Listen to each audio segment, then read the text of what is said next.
তাহলে গাড়ি বন্ধ হওয়ার সাথে সাথে ফার্স্টে নামি সম্পর্ক কি জ্বালানি, যদি মিটারও শো করে ড্যাশবোর্ডও শো করে তো পালা, আর নইলে মিটারও সম্পর্ক জ্বালানি আছে না নাই। আর জ্বালানি শেষ হলেই বন্ধ হয়ে যাই, আর কেন বুঝছো গাড়ি দকা দকা বন্ধ হবে, মানে জ্বালানি এক ফোটা করে ফার্স্টে ইন্ডিয়া স্টার্ট হবো, আবার কিনে যাইরা বন্ধ হয়ে যাবে, কিনে স্টার্ট হবো আবার যাইরা বন্ধ হয়ে যাবে। তো এখন ঠিক আছে জ্বালানি গেল, ওয়ারিং হলে বন্ধ হইলে বেজা হঠাৎ বন্ধ হয়ে যাবো, গাড়ি চলে হঠাৎ করে নচলে বন্ধ হয়ে যাবো। তো একটা নামে ইন্ডিয়ায় একটা নামে সাবি গ্যাস কিট চলেননি, সাবি দেওয়ার পরে গ্যাস কিট দিবে শু করে এর ভিতর দিয়ে গ্যাস আইব, শু করে গ্যাস আইব এবং কিস করে গাওয়া করে গ্যাস কিট চলেন না সাবি যদি ন চলে, তাহলে এই গ্যাস কিট তুন দুই তার ন আছে প্লাস মাইনাস, এখান তো বডি লয় আছে এন কিছু গরম করতো না, আর এখান জিএন প্লাস আছে ইয়ান নতুন এখান ইলে তার বাইর করি ব্যাটারি ডাইরেক্ট লাগাই দিবি, এই ডাইরেক্ট যেটা লাগাই দিবি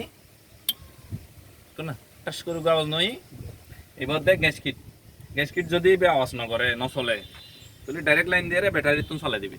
ওই প্লাস হতো না এখান তার বাইর করে ব্যাটারি লাগাই দিলে মাইনাস এর কারণ বডি আছে তো ইয়ান আপনি এনও পাইব, অর্থাৎ মাইনাস ইয়ান প্রত্যেক জায়গাতে আছে, কারণ গাড়ির বডি লাগাই দিয়ে যায় বুঝছো না, ইয়ান প্রত্যেক জায়গার মধ্যে আপনি ইয়ান আছে, শুধু প্লাস হলে কি গরম করবো যায়, প্লাস হলে প্লাস দিয়ে গ্যাস কেটে বেস্টা করে চলাই ইলে মিদি গ্যারেজ পর্যন্ত জন দেবো, এবার দুঃখ চলে আসে। আর স্বাভাবিকত ইঞ্জিন যদি এই গাড়ির ফ্লাগত যদি সমস্যা হয়, ফ্লাগ কোনো চলিলে আওয়াজ বদলি বোঝায় গাড়ি বন্ধ হইতো না, বা আর তিনও আছে তিনই না গাড়ি চলাইলে যাবো আওয়াজ বদলিব একদম ইয়া দিব। আর এখানে এয়ার প্রেশারের কারণে যদি বন্ধ হয়, বাতাসের কারণে বন্ধ হয়, বাতাসের কারণে বন্ধ হইলে এবে গাড়ির ইলে করে মানে রেস করলি যেটা এসকেলেটার দিবি সারিদের এসকেলেটার দিবি সারিদের, মানে ইউজুয়াল বাতাস নফানোর কারণে বন্ধ দেবে। কি বলি কেন নেবো এই যে এয়ার ফিল্টার আছে, এয়ার ফিল্টার লকিং খুলে দিই, এয়ার ফিল্টার টাঙ্গাই আলগায় একটু পরিষ্কার করে দিবি, তাহলে এয়ারের কারণে বন্ধ হয় গাড়ি, ওয়ারিংয়ের কারণেও বন্ধ হয়, জ্বালানির কারণেও বন্ধ হয়, বুঝতে তাই জন্য ঘটনা।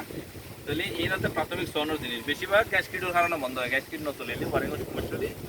এত বন্ধ হবে, ডাইরেক্ট লাইন দিয়ে চালাবে। তারপর জ্বালানি গেলে তো কিছু করবেন না, জ্বালানি গরম করুন, নয় গাড়ি আর টানি নিয়ে রইলো গরম করুন।